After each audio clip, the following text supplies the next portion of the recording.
Olá, saudações históricas! E nesse vídeo nós vamos falar sobre a crise da economia do café que assolou o Brasil, assolou as oligarquias cafeeiras do sul do Brasil, sudeste do Brasil, início da nossa república, ali na República das Oligarquias. A gente vai ver que crise foi essa, quais foram as suas causas, quais foram as suas consequências, quais foram as medidas adotadas pelo governo brasileiro e pelas oligarquias para tentar resolver essa crise e quais foram as consequências dessas medidas, se realmente elas tiveram efeito desejado pelo Brasil, pelas pessoas que adotaram essas medidas. Vamos lá? Então, em primeiro lugar, você entender que a crise, ela é uma crise, até grifar aqui para você, é uma crise do café. É uma crise da economia cafeeira. Ela é uma crise de superprodução e queda de preços. Isso é uma regra básica lá de economia de mercado.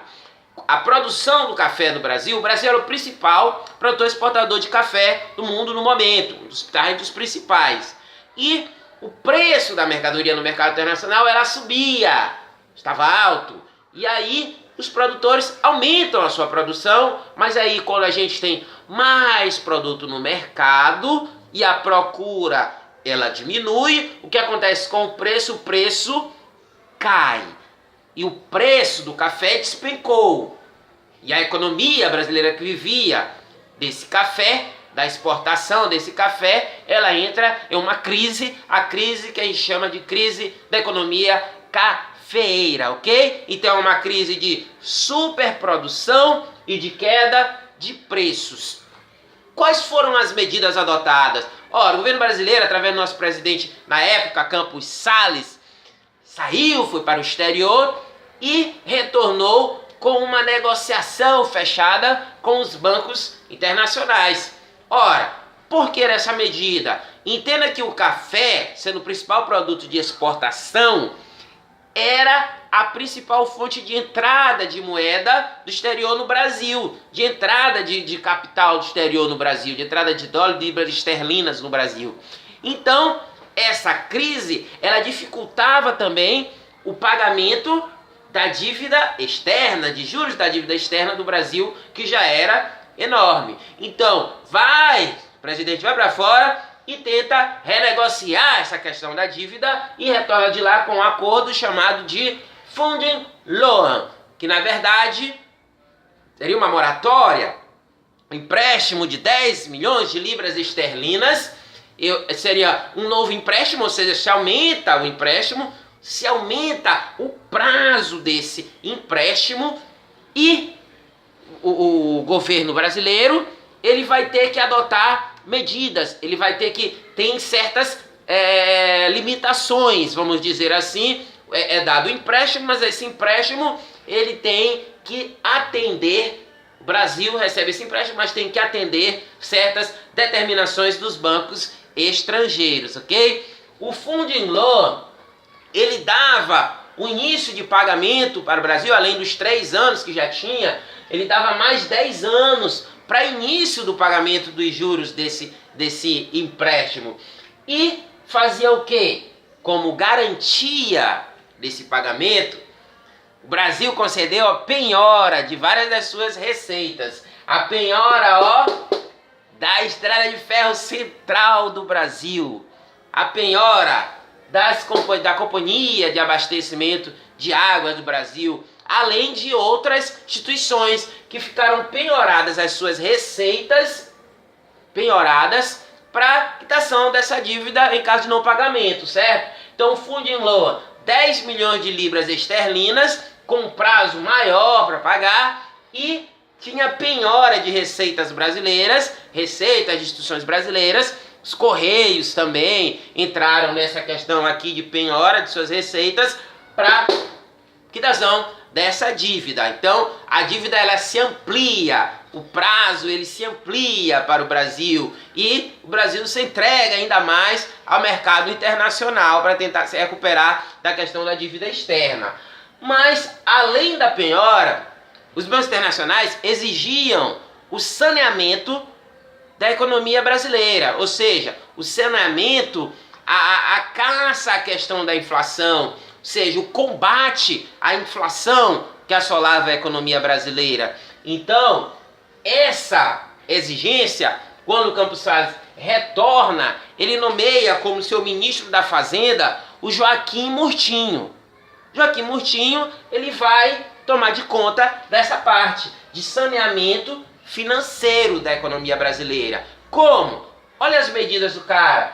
Combate à inflação, correto. Corte nos gastos públicos. Isso lembra alguma coisa? Hoje, não sei. Como, por exemplo, questão de salários, diminuição, congelamento de salários, paralisação de obras públicas, diminuição de todo tipo de gastos públicos. Todo tipo de investimento que você pode imaginar que o Estado pode fazer, em educação, em saúde, em saneamento básico, obras que estão sendo realizadas, pagamentos, né, de funcionários públicos, tudo isso sendo cortado para tentar combater essa inflação e sanear a economia. Se retira e se cobra mais. Por quê? Além de se cortar os gastos, o que mais que se faz? Se aumenta os impostos. Gente, isso é uma coisa antiga, né? A gente vai falando, mas parece ser tão atual. Ó, eu corto gastos e faço o quê? Aumento impostos. Várias coisas aumentam impostos no Brasil para tentar sanear essa economia, para atender a exigência do capital estrangeiro, para atender a exigência dos bancos estrangeiros. Além disso, havia também a questão de reduzir a emissão de papel moeda. Além de reduzir, Joaquim Murtinho foi muito mais incisivo. Além de reduzir, se faz o que também? Incinerar esse papel moeda, ou seja, queimar papel moeda para diminuir a quantidade de moeda circulando no mercado, para conter a questão da inflação, enfim, para sanear a economia brasileira, certo?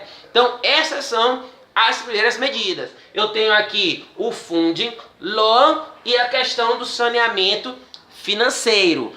O saneamento em si, vamos lá para as conclusões? O Funding Loan, esse empréstimo, ele só faz aumentar a questão da dívida externa brasileira e, dado o prazo, o Brasil não consegue pagar essa dívida externa, tanto que em 1914, lá o Hermes da Fonseca, ali em 1698, lá em 1914, mais lá na frente, o Hermes da Fonseca ele vai ter que fazer outro empréstimo parecido com esse para tentar sanear essa questão do pagamento da dívida externa. Então, não deu certo essa questão do Funding Loan. E o saneamento financeiro, o que ele trouxe para o Brasil? As questões sociais seríssimas, né? Problemas sociais seríssimos. Quando você corta os gastos em várias obras públicas, em vários setores públicos, como saúde e educação, como pagamento de funcionários públicos, você faz o quê? Aumenta impostos, você diminui a quantidade de moeda circulando, você gera desemprego, você gera mal-estar social, você, enfim, gera uma crise do outro lado, saneia a economia, mas gera uma crise do outro lado, certo?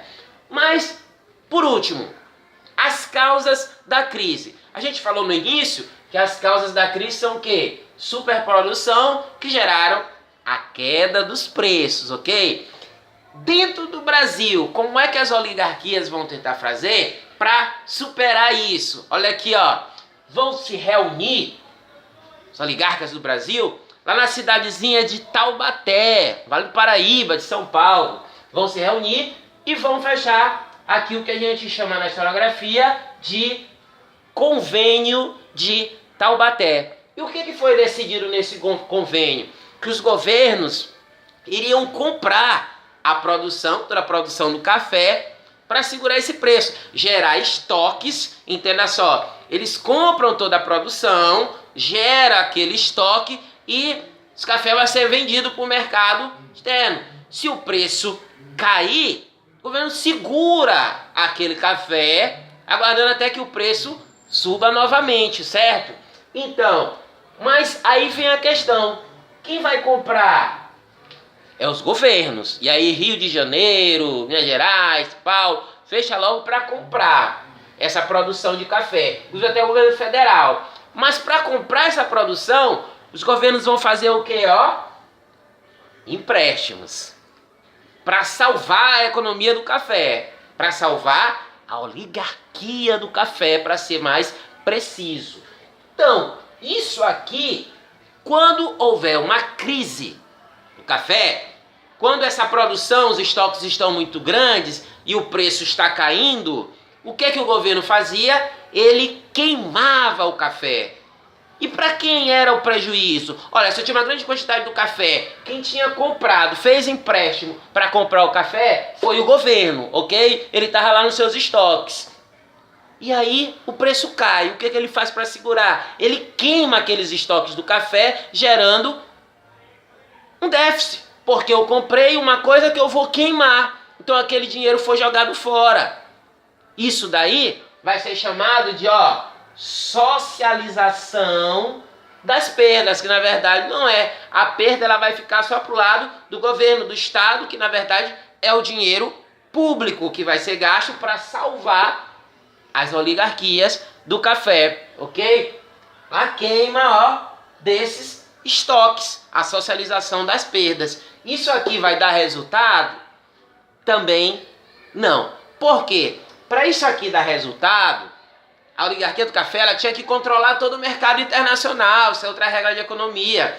Não dava para ela segurar a produção aqui e apenas com o Brasil dizer, eu segurando minha produção, o preço vai subir. E as produções dos outros países que estavam em alta e faz o preço continuar caindo. Não adiantava o Brasil fazer isso aqui, porque ele não conseguiria determinar o preço em todos os estados, ele não conseguiria determinar o preço do café no mundo todo, ok? Então, essa é a nossa crise da economia do café, uma crise de superprodução, queda de preços com o fundo em LOA, convênio de Taubaté, saneamento financeiro, socialização das perdas, medidas adotadas para tentar resolver, que a gente viu que não deu muito sucesso, tanto que até 1914 o Hermes da Fonseca vai fazer outro empréstimo, ok? Então, saudações históricas, dá uma olhada aí no seu livro, continua, faz sua pesquisa, o assunto é interessantíssimo, na próxima a gente se fala novamente.